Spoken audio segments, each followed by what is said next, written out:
Dans cette dernière vidéo de la petite série, ce qu'on va faire, c'est on va continuer sur notre publicité de danse, du studio de danse, puis on va l'intégrer dans un panneau publicitaire. Donc, j'arrive ici. Donc, si vous n'avez pas fait ça, allez voir la vidéo précédente, puis où est-ce qu'on a ajusté tout ça ici. Puis maintenant, ce qu'il nous reste à faire, c'est terminer un peu pour notre maquette pour permettre au texte de ne pas tout cacher. Donc, on va donner l'impression que le personnage parfois est devant, parfois est derrière certains éléments. Donc, je vais prendre mon texte ici, puis je vais lui ajouter un masque de fusion. Autre chose qu'on peut faire, c'est je vais commencer par aller où est-ce qu'il y avait mon personnage, et là, j'avais fait ma sélection. Donc, première des choses, je peux faire CTRL et cliquer sur mon personnage pour resélectionner. Si vous ne voyez pas ça, vous pouvez toujours cliquer sur le masque et je pense qu'on a resélectionné. Je reviens en tant que sélection. Ouais. Donc là, j'ai sélectionné ça ici. Donc, ce que je vais pouvoir faire, c'est dans mon masque de mon texte, je peux peindre en noir. Puis là, je vais m'assurer que c'est opaque. Donc, mon pinceau va être utilisé pour être de l'opacité. Qu'est-ce que j'ai fait? Peut-être quelque chose de moins flou. Je voudrais quelque chose d'un peu plus dur. Donc, déjà, en ce moment, je m'assure que mon personnage, il va être devant. Mais là, ce qui c'est pas tout, ce qu'on va faire, c'est qu'on va venir recacher certains éléments. Donc là, pour l'instant, j'ai tout caché. CTRL D. Et là, je vais recliquer, je vais prendre mon élément en blanc. Je vais diminuer mon pinceau. Et là, tout d'un coup, je vais pouvoir, certaines lettres vont passer devant. Puis, oups, certaines lettres vont passer devant. Donc là, vous voyez, le pied passe devant. Puis ici, ça donne l'impression que ça passe devant la jambe aussi. On va pouvoir peut-être aussi faire apparaître le C et le T. Puis peut-être le P comme ça. Donc là, ça vient créer un aspect des profondeurs entre certaines lettres qui sont devant et derrière. Autre chose qu'on pourrait faire, c'est mettre des lettres aussi derrière la forme violette. Donc, je vais aller faire le même principe. Je vais ouvrir mon fond. Là, je peux faire CTRL-clic pour sélectionner la forme ici. Et maintenant, ce que j'aimerais, moi, c'est sélectionner, cacher des lettres derrière. Je retourne sur mon texte. Ici, je sélectionne mon masque avec mon pinceau en noir pour cacher. Et là, je vais pouvoir cacher certaines lettres et ça va suivre la forme de... là, ce n'est pas très pratique. Je pourrais, par exemple, venir voir comme ça, peut-être comme ça, puis faire disparaître à l'intérieur. Donc, je pourrais intervertir ma sélection, que ce soit ici, intervertir, ou en bas ici. Et là, je peux effacer, effacer, c'est pas effacer pour vrai, c'est juste cacher certaines lettres qui sont sur le coin. Donc, ça donne l'impression qu'il y a des lettres qui vont être dans la forme, puis d'autres à l'extérieur de la forme. Puis, si j'intervertis encore, je vais mettre le M derrière. Donc là, on joue avec des effets de profondeur.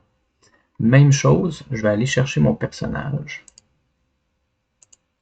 Et là, tout d'un coup, moi, ce que j'aimerais, c'est que la jambe s'en aille à l'intérieur. Donc, si je viens intervertir, je sélectionne tout sauf la jambe, je m'assure d'être en noir pour cacher. Je m'en vais sur le masque. Ici, on assure que c'est bien sélectionné. Et là, j'ai effacé le pied.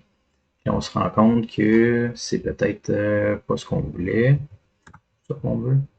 Non, on va le garder à l'extérieur. Ça donne un petit kick. Non, j'aime ça comme ça. On va l'arrêter. Je n'étais pas d'accord. Donc, maintenant qu'on a fait ça, on a joué avec les différents morceaux de nos masques. Ce qu'on va pouvoir faire maintenant, c'est, je vais enregistrer mon document ici. Puis, on va fermer ça comme ça. Je m'assure que tout est propre. Mon document est prêt. Super. Je peux fermer ça. Maintenant, ça vient avec la maquette. J'ai fourni un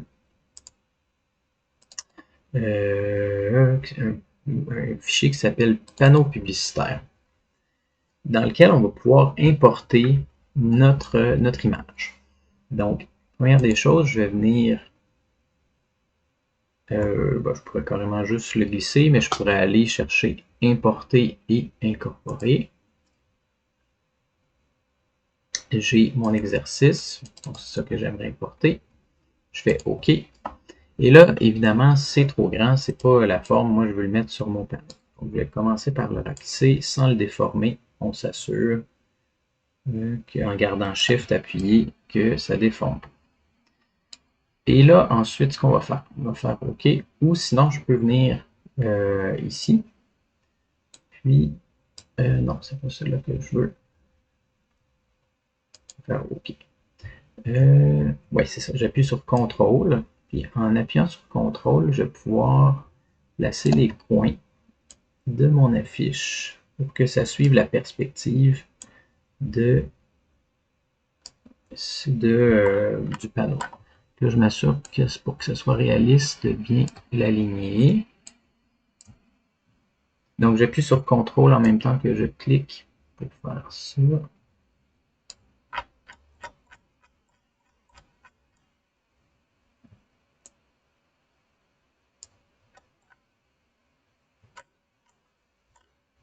Je vais faire OK. Je pense qu'on est bon.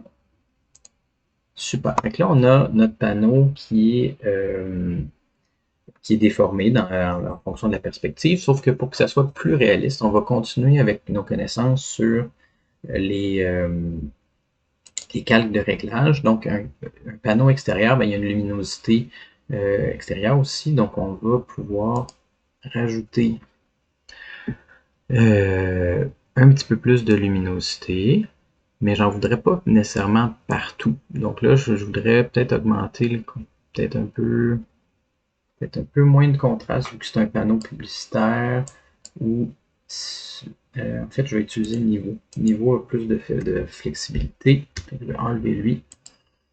Je vais mettre niveau. Et là, mon niveau permet de laver un petit peu plus, de mettre un peu moins saturé, un peu plus lumineux. Pas trop de contraste parce qu'on est dehors. Le soleil vient appliquer tout ça. Et là, maintenant, je peux appuyer sur Alt et clic pour appliquer ce réglage-là juste à lui. Et ensuite, je vais pouvoir mettre un autre réglage avec un peu plus de contraste. Vous allez comprendre pourquoi on s'en va là. Donc, niveau encore. Sauf que là, cette fois-ci, je vais fermer le premier juste pour qu'on voit. Je vais mettre un petit peu plus de contraste, un petit peu plus sombre, comme s'il y avait de l'ombre sur mon panneau. Comme ça. Comme ça. Donc, les deux vont s'appliquer un sur l'autre, sauf que ce qui va arriver, c'est qu'on va utiliser nos dégradés, comme on a fait l'autre jour. Donc, je vais prendre mon outil dégradé, je sélectionne le masque du bas, et je vais aller chercher un dégradé en noir et blanc, comme ça, et je vais, c'est l'inverse que je vais faire. Où est mon curseur? Comme ça, ici. Puis lui, je vais juste changer. Donc, je viens appliquer un dégradé du bas vers le haut pour cacher, pour permettre d'avoir un peu plus d'ombre ici. Je pourrais même cliquer puis l'ajuster peut-être un petit peu plus en diagonale. Comme ça. Puis un peu plus en diagonale aussi. Donc là, maintenant, tout d'un coup, on a comme un reflet par-dessus. Je peux enregistrer.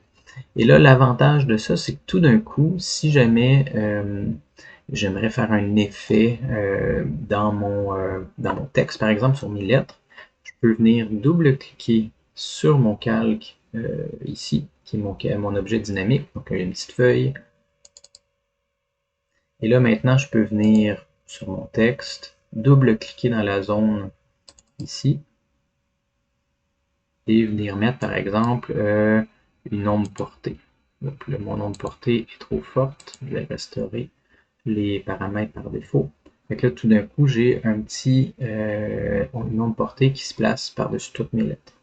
Je pourrais éviter que ça soit tout noir, je pourrais venir chercher comme l'espèce de violet. Un petit peu pas.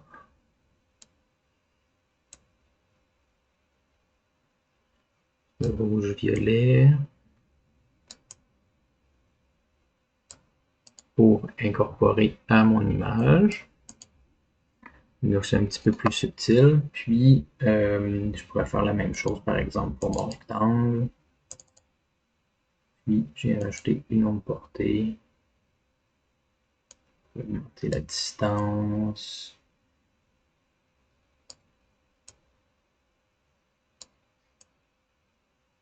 Comme ça. Et là maintenant, si je sauvegarde et que je ferme mon truc, ben maintenant les éléments vont être ajoutés à mon panneau publicitaire. Donc je vais exporter, pas exporter, enregistrer une copie, garder une copie de mon image en format JPEG que je pourrais utiliser sur les réseaux sociaux.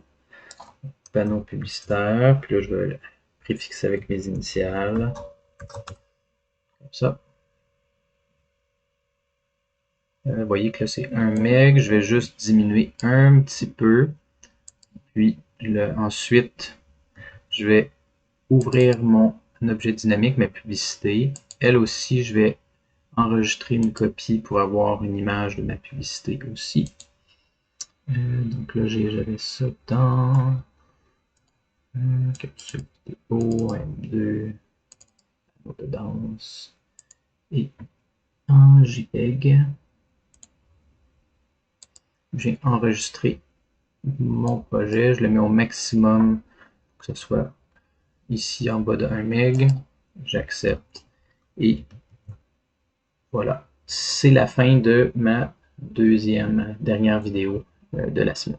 Donc avec ça, vous devriez être capable de faire des sélections avancées, de venir retravailler des éléments de sélection plus complexes comme les cheveux, venir peindre des masques, venir ajouter des calques de réglage, qu'on peut modifier avec les différents masques aussi.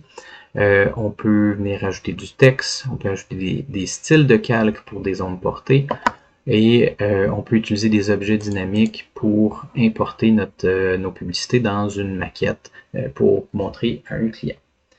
Donc, ce qui va nous rester à voir la semaine prochaine, c'est faire de la retouche photo, faire des animations, puis être capable aussi continuer de faire des choix graphiques pour travailler un petit peu la composition. Donc, ça termine pour moi pour cette semaine.